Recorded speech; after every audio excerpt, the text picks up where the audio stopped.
मित्रांनो नमस्कार, मी Tanaji Ingole step up परिवारामध्ये तुमच्या सर्वांचं स्वागत आहे। बघा आपली PYQ बूस्टर सिरीज आपण चालू केलेली आहे। त्याच्यामधला पहिला व्हिडिओ आपण अपलोड केला होता, त्याला तुम्ही भरभरून प्रतिसाद दिला, त्याबद्दल धन्यवाद। आता आपण काय करतोय, PYQ बूस्टर सिरीज मधला व्हिडिओ क्रमांक 2 तुमच्यासाठी आपण अपलोड करतोय। आता याच्यामध्ये काय रे, पुन्हा आपले 10 क्वेश्चन महत्त्वाचे PYQ त्याला अप्रोच कसा आहे, प्रेडिक्शन त्याचे क्वेश्चनचे कसे असणार आहेत, या गोष्टी आपण या सिरीज मध्ये बघणार आहोत। त्याच्यामध्ये पहिला प्रश्न त्यांनी सांगितलाय, सचिन सहवाग व धोनी यांनी मिळून 228 धावा केल्या, जर सहवागने धोनीपेक्षा 12 धावा जास्त केल्या व धोनीने सचिनपेक्षा 9 धावा कमी केल्या असतील तर सचिनने किती धावा केल्या। म्हणजे हा PSI पूर्व परीक्षा 13चा प्रश्न आहे। आता याच्यामध्ये जे पर्यायामध्ये लक्षात ठेवा, तुम्हाला पर्याय दिसतात 4, ते सगळ्या धावा कोणाच्या आहेत, सचिनच्या धावा आहेत याच्यामध्ये। मग आपण जर या प्रश्नाचं उत्तर बाय ऑप्शनने जायचं असेल, बघा बाय ऑप्शनने जायचं असेल तर मोस्टली तुम्हाला सांगितलंय मी, पर्याय क्रमांक 4 पासून आपल्याला काय करायचे, पर्याय टॅली करायचे।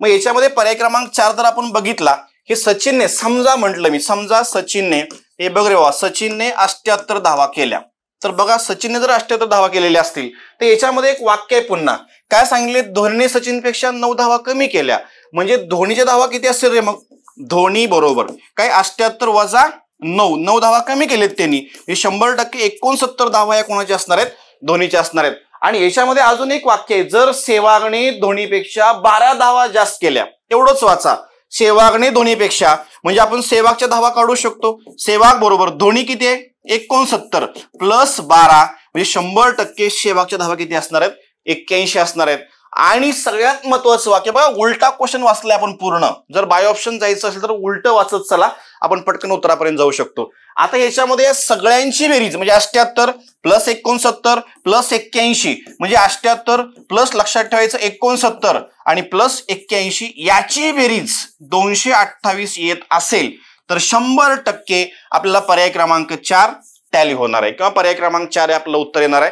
उत्तर 228 म्हणजे बेरीज 228 आली पाहिजे, मग इथं 100% हे टॅली होतं, म्हणजेच सचिनने किती धावा केल्या, 78 धावा केल्या। बाय ऑप्शनने आपण या प्रश्नाचं उत्तर दिलंय। एखाद्याला वाटलं सर मला इक्वेशन सांगा, प्लीज इक्वेशन सांगा। इक्वेशन जर बघितलं, याच्यामध्ये 3 कार्यकर्ते, पुन्हा सचिन आहे, बघा इथं लक्ष द्यावं, सचिन थोडं बघा सोपं आहे, सचिन पुन्हा सांग रे बाबा, सहवाग आणि काय याच्यामध्ये धोनी, हे 3 कार्यकर्ते आहेत। जर इक्वेशन बघितलं, सचिनने समजा X धावा केल्या, सहवागने Y धावा केल्या आणि धोनीने काय Z धावा केल्या। आता या तिघांच्या मिळून सांगा X अधिक Y अधिक Z, या तिघांच्या मिळून 228 धावा आहेत। आणि याच्यामध्ये आता वाक्य जर बघितलं, सहवागने धोनीपेक्षा 12 धावा जास्त केल्या, सहवागने धोनीपेक्षा म्हणजे सहवाग म्हणजे Y इज इक्वल टू कोणापेक्षा, धोनीपेक्षा, धोनी म्हणजे तो Z आहे, Z अधिक 12, म्हणजे हे समीकरण आपल्याला मिळणार आहे। आणि याच्यामध्ये पुन्हा धोनीने सचिनपेक्षा 9 धावा कमी केल्या, सचिनपेक्षा म्हणले म्हणजे X बरोबर, सॉरी धोनीने म्हणले ना, धोनी म्हणजेच कोण असणार आहे, Z बरोबर X वजा 9, म्हणजे आपल्याला हे समीकरण मिळणार आहे। आता जर ह्या किमती याच्यामध्ये टाकल्या, ऍक्च्युली जे हे समीकरण आहे ते कसं आहे रे, बहुचलामध्ये आहे, त्याचं रूपांतर आपल्याला एक चलामध्ये करता येतं। X हायसा घेतला आणि पुन्हा लक्षात ठेवा Y म्हणजेच काय आहे, Y म्हणजे Z अधिक 12 आहे, आणि पुन्हा Z मी हायसा ठेवतो आणि बरोबर काय रे, पुन्हा 228। परत जर बघितलं याच्यामध्ये काय, याच्यामध्ये पुन्हा X हायसा ठेवा, आता Z म्हणजेच काय, पुन्हा X वजा 9 आहे, अधिक 12 हायसा घेतला, अधिक पुन्हा Z ची किंमत टाका, X वजा पुन्हा 9 आणि बरोबर काय रे, पुन्हा 228। आता याच्यामध्ये काय केलं, बहुचलाचं रूपांतर आपण एक चलामध्ये केलेलं आहे, आणि याच्यामध्ये हा X पुन्हा हा X आणि हा X झाले एकूण 3X, आणि परत वजा 9 वजा 9 वजा 18 आणि अधिक याच्यामध्ये 12 आहे, वजा 18 अधिक 12, मोठ्या संख्येतून लहान संख्या वजा करा, उत्तराला चिन्ह मोठ्या संख्येत द्या, म्हणजे वजा 6 उत्तर येईल, आणि पुन्हा 228, हे वजा 6 पलीकडे टाका, 3X बरोबर सांगा रे, 228 अधिक 6 म्हणजेच काय, 3X बरोबर 234, आणि जर आपल्याला या 234 ला 3 ने भाग दिला तर X बरोबर तुमचं उत्तर 100% काय येणार आहे, 78, म्हणजे सचिन, आपण X कोणासाठी मानलाय, सचिनसाठी मानलाय, म्हणजे X बरोबर 78, म्हणजे आपलं उत्तर फायनल काय असणार आहे, सचिनने किती धावा केल्या तर 78 धावा केल्या। म्हणजे बाय ऑप्शनने पण आपण उत्तर दिलं होतं, आणि एखाद्याला वाटलं इक्वेशन पाहिजे तर आपण इक्वेशनने पण उत्तर देऊ शकतो। येतं लक्षात। प्रश्न क्रमांक 1 चं उत्तर पर्याय क्रमांक 4। चला तर मग बघा प्रश्न क्रमांक 2 काय सांगतोय बघा। आता ABCD लक्षात ठेवा, तुम्हाला इन्फॉर्मेशन बेस्ड क्वेश्चन आहे, याच्यामध्ये जर लक्षात ठेवायचा असा प्रश्न विचारला, याच्यामध्ये अगोदर प्रश्न वाचा, प्रश्न काय विचारलाय, सीसॅट कोणाला आवडतो. आता याच्यामध्ये बघितलं माहिती कशी आहे रे, पॉझिटिव्ह आहे. आणि सॉरी, प्रश्न कसा आहे, पॉझिटिव्ह आहे. आणि प्रश्नातली माहिती कशी आहे रे, निगेटिव्ह आहे. प्रश्नातली माहिती निगेटिव्ह. आता जर बघितलं सीसॅट कोणाला आवडतो, आता काय करायचं, याच्यामध्ये सीसॅट कुठं कुठं दिसते. आता सीसॅट इथे एक आहे आणि पुन्हा लक्षात ठेवा सीसॅट इथे एक आहे, म्हणजे दोन ठिकाणी सीसॅट आहे. आणि याच्यामध्ये काय सांगितलंय, पहिलं स्टेटमेंट, ए आणि बी ला सीसॅट आणि इतिहास आवडत नाही. आणि प्रश्न कसा आहे, पॉझिटिव्ह आहे, आवडतो. म्हणजे ए आणि बी ला आवडत नसेल तर ए आपला ऑप्शन कटणार आहे, बी पण कटणार आहे. आणि परत याच्यामध्ये अजून एक स्टेटमेंट आहे, ए आणि डी ला राज्यघटना आणि सीसॅट आवडत नाहीये. मग ए ला आणि डी ला म्हणजे 100%. आता ए आपला ऑलरेडी कटून गेलाय आणि काय रे राहिला फक्त लक्षात ठेवायचे याच्यामध्ये आता सी, म्हणजेच फायनल उत्तर सीसॅट कोणाला आवडतो. जर 3 पर्याय आपले कटून गेलेले असतील तर फायनल उत्तर काय असणार आहे, पर्याय क्रमांक 3 म्हणजे सी. सीसॅट कोणाला आवडतो तर सी ला आवडतो. That is your correct answer. आता याच्यामध्ये अजून एक क्वेश्चन आहे, भूगोल कोणाला आवडतो. आता भूगोल पुन्हा कुठं कुठं दिसतंय बघा. भूगोल याच्यामध्ये बघा, थोडं लक्ष द्या. भूगोल याच्यामध्ये कुठं कुठं दिसतंय, इथे एक भूगोल दिसतोय आणि अजून एक भूगोल आहे याच्यामध्ये, कुठं इथे एक दिसतोय. आता याच्यामध्ये हे वाक्य जर बघितलं आपण, बी आणि सी ला इतिहास आणि भूगोल आवडत नाहीये. आणि प्रश्न कसा आहे, पॉझिटिव्ह आहे, आवडतो म्हणून सांगितलंय. म्हणजे बीसी आपले 2 ऑप्शन कटणार आहेत. आणि पुन्हा याच्यामध्ये सी आणि डी ला भूगोल आणि राज्यघटना आवडत नाही. म्हणजे सी आणि डी ला जर भूगोल आणि राज्यघटना आवडत नसेल तर 100% याच्यामध्ये सी ऑलरेडी कटलाय, आता डी कटेल. राहिलं उत्तर मग काय, पर्याय क्रमांक 1. That is your correct answer. म्हणजे भूगोल कोणाला आवडतो, ए ला आवडतो. हे आहे बी या प्रश्नाचं उत्तर. येतं लक्षात. म्हणजे जे मोठे मोठे प्रश्न असतात त्याच्यामध्ये कोणत्याही प्रकारचे चार्ट वगैरे परीक्षेमध्ये आखत बसू नका, आपल्याला वेळ तेवढा नसतो. क्लिअर आहे. आणि मोठा क्वेश्चन बघितली पोरं घाबरून जातं, पण काही नाही, त्याचे उत्तर थोड्या म्हणजे मोजक्याच वेळेमध्ये देता येतात. याच्यामध्ये 2 प्रश्नाचे उत्तर दिले आपण. सीसॅट कोणाला आवडतो तर सी ला आवडतो, भूगोल कोणाला आवडतो तर ए ला आवडतो. प्रश्नातली माहिती निगेटिव्ह होती, प्रश्न पॉझिटिव्ह होता. चला याची उत्तर संपली. प्रश्न क्रमांक 3 काय सांगितले बघा, एबीसीडी या 4 मित्रांपैकी ए आणि बी हे फुटबॉल आणि क्रिकेट खेळतात. ए आणि बी हे फुटबॉल आणि क्रिकेट खेळतात. बरं ठीक आहे, अगोदर प्रश्न वाचा. प्रश्न काय विचारला रे, हॉकी कोण खेळत नाही. आता प्रश्नातली माहिती पॉझिटिव्ह आहे, येते लक्षात. प्रश्नातली माहिती पॉझिटिव्ह आहे आणि प्रश्न निगेटिव्ह आहे, म्हणजे उत्तर आपलं सोपं झालं. येते लक्षात. आता याच्यामध्ये हॉकी कोण खेळत नाहीये. बरं ठीक आहे, हॉकी कुठं कुठं आहे, इथे एक हॉकी आहे आणि अजून एक इथे एक हॉकी आहे. संपलं उत्तर. लक्षात ठेवायचं. काय सांगितलंय बघा, बी आणि सी ला क्रिकेट आणि हॉकी, बी आणि सी हे क्रिकेट आणि हॉकी खेळतात म्हणून सांगितलंय. आणि प्रश्न विचारलाय कोण खेळत नाही हॉकी. म्हणजे 100% बी आणि सी लक्षात ठेवायचं, खेळतात. खेळतात म्हणजे पर्याय क्रमांक बी आपला कुठून जाणार आहे आणि पुन्हा काय सी पण कटून जाणार आहे. आणि पुन्हा याच्यामध्ये काय, सी आणि डी हे हॉकी आणि बास्केटबॉल खेळतात. म्हणजे सी आणि डी खेळतात. प्रश्न विचारलाय खेळत नाही, म्हणजे 100% सी आणि डी, म्हणजे सी ऑलरेडी कटलाय, डी आता कटला. उत्तर संपलं. हॉकी कोण खेळत नाही. जर 3 पर्याय कटले तर राहिला फक्त A. That is your correct answer. येतं लक्षात. लेंदी क्वेश्चन, जे मोठे क्वेश्चन आहेत, फक्त दिसायला लक्षात ठेवायचं ते मोठे असतात, पण याची उत्तर मोजक्या वेळेमध्ये काढता येतात. येतं लक्षात. म्हणजे सिरीजचा तुम्हाला 100% फायदा होणार आहे. येणाऱ्या कंबाईन गट क आणि कंबाईन गट ब मुख्य परीक्षा आणि पूर्व परीक्षा या दोन्ही एक्झामसाठी लक्षात ठेवायचं आहे. सिरीजचा तुम्हाला 100% फायदा होणार आहे. ही सिरीज आवर्जून बघा आणि याच्यामध्ये ज्या ट्रिक्स आपण सांगतोय त्या डेव्हलप करा. 100% येणाऱ्या एक्झामसाठी तुम्हाला फायदा होईल. चला पुढे. प्रश्न क्रमांक लक्षात ठेवायचं 4 काय सांगितलंय बघा, 1% निम्मे किती. 1% निम्मे किती लक्षात ठेवता. 1% म्हणजे 1/100 आणि त्याच्या निम्मे म्हणजे काय रे, 1/2. साधा प्रश्न आहे, कधी विचारलाय, एएसओ पूर्व परीक्षा 2012 ला. आणि हे लक्षात ठेवायचे जुने क्वेश्चन आहेत. आता जर बघितलं कंबाईन गट ब मध्ये मोस्टली जे प्रश्न पडलेत ते गट क चेच आहेत, मागचे पीवायक्यूचे किंवा पीवायक्यू ला अनुसरून लक्षात ठेवायचं. आता जो पेपर त्यांनी तयार केला होता तर मोस्टली लक्षात ठेवायचे जुने प्रश्न पत्रिका आहेत त्याला अनुसरूनच त्यांनी प्रश्न तयार केलेले आहेत. आता प्रश्न दिसायला साधा आहे पण कन्फ्युजन करतो. क्लिअर आहे ना. मग 1%च्या निम्मे म्हणजे 1 म्हणजे काय, 1% म्हणजे काय, 1/100 गुणिले निम्मे म्हणजे 1/2. त्याचा अर्ध करायचा आहे. म्हणजे थोडक्यात काय, जर 1 ला मी 100 ने भाग दिला तर सांगा मग उत्तर काय असणार आहे, 0.01 आणि गुणिले पुन्हा 1/2 म्हणजे काय असणार आहे, 0.5 असणार आहे. या दोघांचा गुणाकार जर केला, दशांश अपूर्णांकाचा गुणाकार, त्याच्यामध्ये घर मोजतो आपण. घर मोजा, घर क्रमांक 1 पुन्हा घर क्रमांक 2 आणि 3 म्हणजे 3 घर आपल्याला काय करायचे, उजवीकडून डावीकडे सरकवायचे. म्हणजेच काय 0.005 याचं उत्तर असणार आहे. मोस्टली बऱ्याच जणांचं उत्तर चुकतं परीक्षेमध्ये, म्हणजे याचं उत्तर पर्याय क्रमांक 2, that is your correct answer. 1% निम्मे किती. साधे साधे बेसिकचे क्वेश्चन आहेत, पण परीक्षेमध्ये तुम्ही चुकून येता म्हणून आपण गोष्टी इथं घेतलेल्या आहेत. बाकी काही नाही. पर्याय म्हणजे प्रश्न क्रमांक 4चं उत्तर पर्याय क्रमांक 2 असणार आहे. चला पुढे नेक्स्ट काय सांगितलं बघा. पुन्हा प्रश्न क्रमांक 5वा काय रे. 50 चे 30%. चे म्हणजे गुणाकार लक्षात ठेवायचं काय रे. 50 चे 30%. 30% म्हणजे 30/100 आणि अधिक त्यांनी विचारलंय 42चा 1/6 भाग बरोबर किती. बेसिक साठी क्वेश्चन आहे, बाकी काही नाही. याच्यामध्ये तुमचं लॉजिक बुस्ट होण्यासाठी हा क्वेश्चन याच्यामध्ये आपण टाकलेला आहे. आता याच्यामध्ये बघितलं हा 0 हा 0 पुन्हा हा 0 हा 0 कटून गेला. इथं 5 त्रिक 15 प्लस सांग रे बाबा. 6 एके 6 6 7 42 म्हणजेच काय 6 एके 7 म्हणजे 15 + 7 उत्तर संपलेलं आहे. 22 म्हणजेच पर्याय क्रमांक 1, that is your correct answer. ASO मुख्य परीक्षा 11चा प्रश्न आहे. असे सुद्धा बोनस मार्क एखादा क्वेश्चन साधा तुम्हाला परीक्षेमध्ये विचारला जाऊ शकतो. पर्सेंटेज नफा तोटा सेगडीवारीला अनुसरून हा क्वेश्चन आहे. म्हणजे 50% 50 चे 30% प्लस 42चा 1/6 भाग उत्तर असणार आहे. दोघांची जर बेरीज केली उत्तर असणार आहे 22, पर्याय क्रमांक 1, that is your correct answer. Clear आहे. चला पुढे नेक्स्ट काय सांगितले बघा. नेक्स्ट बघा, आता दोन संख्यांची बेरीज 85 आहे व त्यांची वजाबाकी 15 आहे, तर त्या दोन संख्यांचे गुणोत्तर किती विचारले. दोन संख्यांची बेरीज. मग समजा बघा प्रश्न कधी विचारले. टेक्निकल असिस्टंट मुख्य परीक्षा 2021चा आता लेटेस्टचा प्रश्न आहे. एवढा बेसिकचा क्वेश्चन असू शकतो का, तर येस फळ्यावर दिसतोय. कधीचा प्रश्न आहे काय सगळ्या गोष्टी लक्षात ठेवा. आता दोन संख्यांची बेरीज म्हणजे पहिली आपण जर x पकडली, दुसरी लक्षात ठेवायचं y पकडली. दोन संख्यांची बेरीज 85 आहे आणि त्यांच्यातला फरक कसा आहे रे.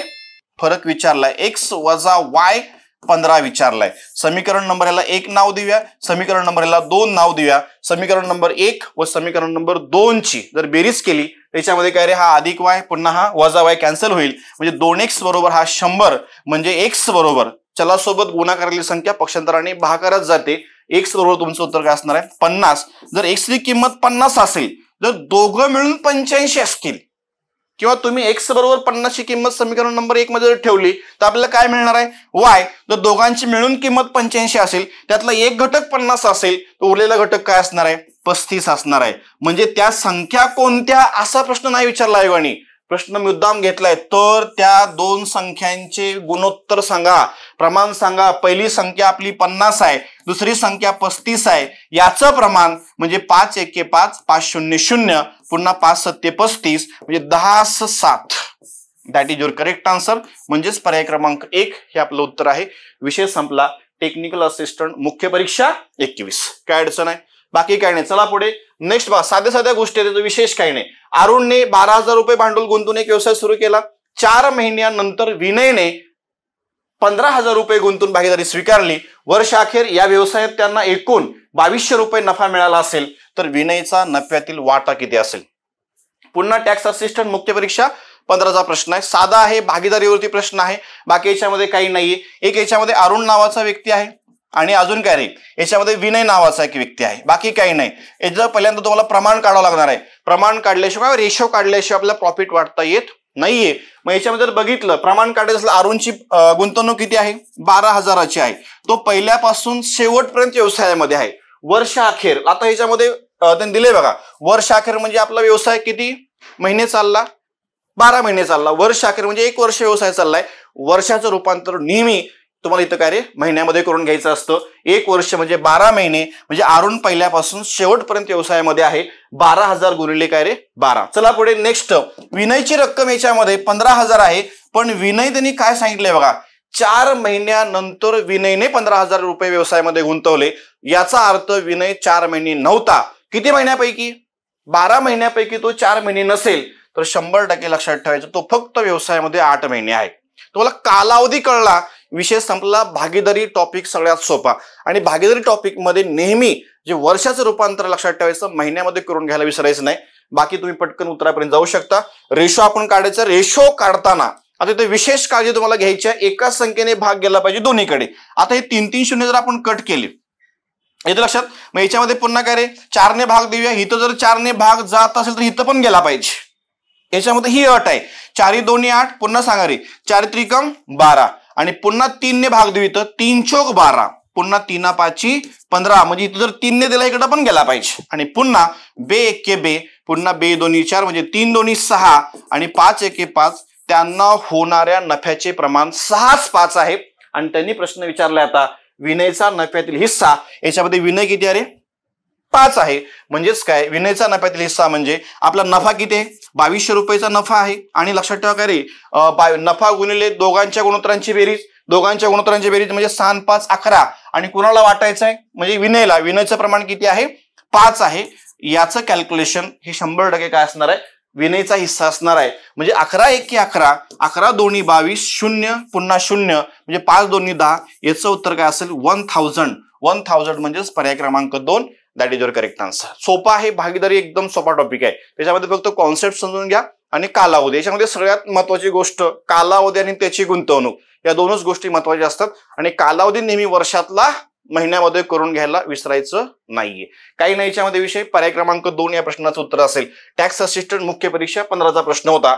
7वा नंतर 8वा बघा एका संख्येतून 8 वजा एक संख्या नेहमी काय मानतो आपण एक्स मानतो एका संख्येतून लक्षात 8 वजा करून म्हणजे एक्स मधून 8 वजा करून येणाऱ्या वजाबाकीला 8 ने आता येणारी वजाबाकीची काय असणार आहे एक्स वजा 8 याची वजाबाकी तीच असणार आहे येणाऱ्या वजाबाकीला 8 ने भागल्यास भागाकार 2 येतो म्हणजे उत्तर 2 येतं. तर लक्षात ठेवायचं आता तर म्हणजे आपल्याला पुन्हा एक्स ची किंमत काढून तिथून वेगळा प्रश्न आहे. आता आपण काय करू याच्यामध्ये पहिला एक्स ची किंमत काढू हा 8 जर पलीकडे टाकला तर काय रे गुणाकारात जाणार आहे म्हणजेच काय एक्स वजा 8 बरोबर 8 2 16 पुन्हा वजा 8 पलीकडे टाका एक्स बरोबर हे लक्षात ठेवा 16 + 8 8 2 16 8 3 24 म्हणजे आपल्याला एक्स ची किंमत काय मिळाली 24 मिळाली. आता इथून पुढे क्वेश्चन आहे तर मूळ संख्येतून म्हणजे या 24 मधून मूळ संख्येतून 4 वजा करून येणाऱ्या संख्येस 4 ने भागले असता भागाकार काय येईल 4 1 4 4 5 20 म्हणजे आपलं उत्तर पर्याय क्रमांक 2 that is your correct answer. काय नाही याच्यामध्ये विशेष काही नाही इथे लक्षात बघा याचं उत्तर संपलं म्हणजे पीएसआय पूर्व परीक्षा 13चा प्रश्न आहे आणि हा जातो 1 व्हेरिएबल इक्वेशन मध्ये एक चलातील रेषीय समीकरणामध्ये हा क्वेश्चन आहे बाकी काही नाही याच्यामध्ये. चला पुढे नेक्स्ट 9वा क्वेश्चन बघा. आता एक भक्त मंदिरात दर्शनाला गेला असता त्याने प्रत्येक पायरीवर पायरीच्या क्रमांका एवढी फुले ठेवलेली आहेत. हे स्टेटमेंट खूप महत्वाचं आहे. देवाला 9 फुले वाहिली लक्षात ठेवायचं देवाला त्यांनी काय केली 9 फुले वाहिली तेव्हा त्याच्याकडे 17 फुले शिल्लक आहेत पुन्हा. आता शिल्लक फुले पुन्हा याच्यामध्ये किती आहेत 17 त्याच्याकडे 17 फुले अजून शिल्लक आहेत म्हणजे टोटल वाहिलेली 9 आणि शिल्लक 17 किती झाले एकूण 26 झाले 26 फुलं झाले. आणि पुन्हा त्यांनी काय विचारले जर मंदिराला एकूण 24 पायऱ्या असतील तर त्या भक्ताजवळ किती फुले होती. पण आता एक वरचं स्टेटमेंट खूप महत्वाचं आहे. एक भक्त मंदिरात दर्शनाला गेला असता त्याने प्रत्येक पायरीवर पायरीच्या क्रमांका एवढी फुले ठेवलेली आहेत म्हणजे एक पायरी आली 1 फुल ठेवला दुसरी पायरी आली 2 फुलं ठेवतोय तिसरी पायरी आली 3 फुलं ठेवतोय चौथी पायरी आली 4 फुलं ठेवतोय. याप्रमाणे 1 पासून 24 पर्यंतच्या क्रमागत नैसर्गिक संख्यांची तुम्हाला काय करावं लागणार आहे बेरीज करावं लागणार आहे म्हणजे काय n कंसात n अधिक 1 छेदामध्ये लक्षात ठेवायचं काय रे 2 म्हणजेच काय कुठेपर्यंत बेरीज करायची 24 पर्यंत 24 गुणिले डायरेक्ट काय करतो 25 करतो आणि छेदामध्ये पुन्हा 2 बे 1 बे पुन्हा बे 1 बे बे 2 4 म्हणजे 25 गुणिले 12 जर केलं तर हे 300 फुलं आपल्याला सापडतील. हे 300 झाले आणि पूर्वीचे लक्षात ठेवायचे हे 26 म्हणजे 300 + 26 म्हणजे आपलं उत्तर काय असणार आहे 326 पर्याय क्रमांक 4 that is your correct answer. म्हणजे कंबाईन ग्रुप बी पूर्व परीक्षा आता लेटेस्टचा प्रश्न आहे म्हणजे एवढे साधे प्रश्न परीक्षेला विचारले जाऊ शकतात का तर 100% येस. तुम्ही पेपर काढा आणि परीक्षा बघा लक्षात ठेवायचं. कंबाईन ग्रुप बी पूर्व परीक्षा 21चा प्रश्न म्हणजे याचं उत्तर असणार आहे 326 that is your correct answer. चला पुढे नेक्स्ट पगार काय सांगितले पुन्हा वयवारी पण गुणोत्तरावरती प्रश्न आहे. गुणोत्तरावरती प्रश्न आला की आपण पटकन उत्तरापर्यंत जाऊ शकतो. कसं फळ्यावर लक्ष द्या व्यवस्थित. आता उमेश आणि महेश यांच्या आजच्या वयाचे गुणोत्तर 2:3 आहे. 5 वर्षांनंतर हे गुणोत्तर 3:4 असे होईल तर महेशचे आजचे वय किती क्लर्क परीक्षा 2011चा प्रश्न आहे. गुणोत्तरावरती प्रश्न आला तर महेशचं विचारलंय याच्यामध्ये महेश 2 नंबरला आहे 2 नंबरचं प्रमाण किती आहे 3 आहे 2 नंबरचं प्रमाण 3 आहे मग 3 ने इथे कुठे कुठे भाग जातो ते आपलं उत्तर असतं कारण महेशची सगळी आजची वय आहेत. मग 3 ने इथे भाग जातो का नाही हा पर्याय कटला. 3 ने इथे भाग जातो का नाही हा पण पर्याय कटला. 3 ने इथे पूर्ण भाग जातो का नाही जात हा पण पर्याय कटला. म्हणजे 100% महेशचे आजचे वय किती, तर 15. That is your correct answer. एखाद्याला वाटलं सर ठीक आहे गुणोत्तराचा आधार घेऊन मला प्रश्नाचं उत्तर देता येत नाही, मग काय रे, पुन्हा आज, पूर्वी, नंतर. बघा ह्या 3 शब्दामध्ये आपली वयवारी बसते. आज आहे, पुन्हा पूर्वी आणि काय रे, नंतर. या 3 शब्दाचा आधार घेऊन आपण प्रश्नाचे उत्तर देऊ शकतो. आता याच्यामध्ये कोण कोण आहे, उमेश नावाचा एक व्यक्ती आहे, उमेश, आणि कोण आहे याच्यामध्ये पुन्हा महेश नावाचा एक व्यक्ती आहे. यांच्या आजच्या वयाचे गुणोत्तर 2:3 आहे. म्हणजे त्यांचं आजचं वय किती असेल, मग 2x हा उमेश असणार आहे आणि महेश सांगरेवा 3x. जर आपल्याला गुणोत्तराचा आधार घेऊन ह्या ट्रिक्स माहिती नसतील तर लक्षात ठेवा, मग तुम्हाला काय रे, इक्वेशन न जाता येईल. चला मग हे आजचे वय झाले. 5 वर्षानंतर म्हणले, नंतर म्हणजे पूर्वी वय वाढणार आहे. मग आज जर तो उमेश 2x असेल तर 5 वर्षानंतर 2x अधिक 5 असणार आहे. पुन्हा सांग रे, महेश 3x अधिक 5 असणार आहे आणि 5 वर्षानंतर त्यांचं प्रमाण काय होणार आहे, 3:4 होणार आहे. तर लक्षात ठेवायचं, हे आपलं समीकरण सोडवायचं आहे आणि x ची किंमत काढायची आणि ते x च्या किमतीनं पुन्हा आजच्या वयाला इथं गुणायचं. बाकी काय नसतं याच्यामध्ये, सोप्या सोप्या गोष्टी आहेत. तिरकस गुणाकार जर केला तर 4 2 8 x अधिक सांगारे 4 5 20 बरोबर 3 3 9 x अधिक सांगारे 3 5 15. सारखे सारखे एका साईडला घेऊया, म्हणजे 8x वजा 9x बरोबर हे 15 आहे घेतले वजा, पुन्हा लक्षात ठेवायचं हे पलीकडे काय करू आपण 20 पक्षांतर केले, म्हणजे वजा x बरोबर वजा 5. हे वजा वजा कॅन्सल होतील, म्हणजे x बरोबर आपलं उत्तर काय असणार आहे 5. पण त्यांनी काय प्रश्न विचारलाय, तर महेशचे आजचे वय काढा. तर महेश आजचं प्रमाण लक्षात ठेवा, महेश आज किती आहे, 3x आहे. म्हणजे 3x बरोबर लक्षात ठेवायचं. बघा याच्यामध्ये 3x बरोबर 3 गुणिले 5, 3 5 15, 15 वर्ष हे आपलं काय असेल उत्तर. महेशचं आजचं वय म्हणजे तुम्ही आपण अगोदर काय रे, बाय ऑप्शन म्हणजे गुणोत्तराचा आधार घेऊन पण आपण पटकन उत्तर काढलं होतं, तसंही उत्तर लक्षात ठेवा तेच येतं. आणि जर इक्वेशन पाहिजे असेल तर इक्वेशन मध्ये सुद्धा तुम्ही लक्षात ठेवायचे असे उत्तर देऊ शकता. येतं लक्षात. बाकी काही नाही, सोप्या सोप्या गोष्टी आहेत. विषय संपला याच्यामध्ये. बघा लक्षात ठेवा, एकंदरीत असे आपण 10 क्वेश्चन याच्यामध्ये घेतले होते आणि बूस्टर सिरीजचा तुम्हाला फायदा होतोय नाही होत याची उत्तर लक्षात ठेवायचं तुम्हाला 9096590278 या क्रमांकावरती द्यायचे किंवा अजून ऍडिशनल कोणत्या प्रकारची क्वेश्चन किंवा टॉपिक वाईज काय अजून तुम्हाला कंटेंट पाहिजे असेल युट्यूबला तर 100% मला 9096590278 वरती संपर्क करा. येते लक्षात. मग आता या सिरीज मध्ये आपण इथंच थांबतोय. पुन्हा भेटूया सिरीज क्रमांक 3 मध्ये. थँक्यू.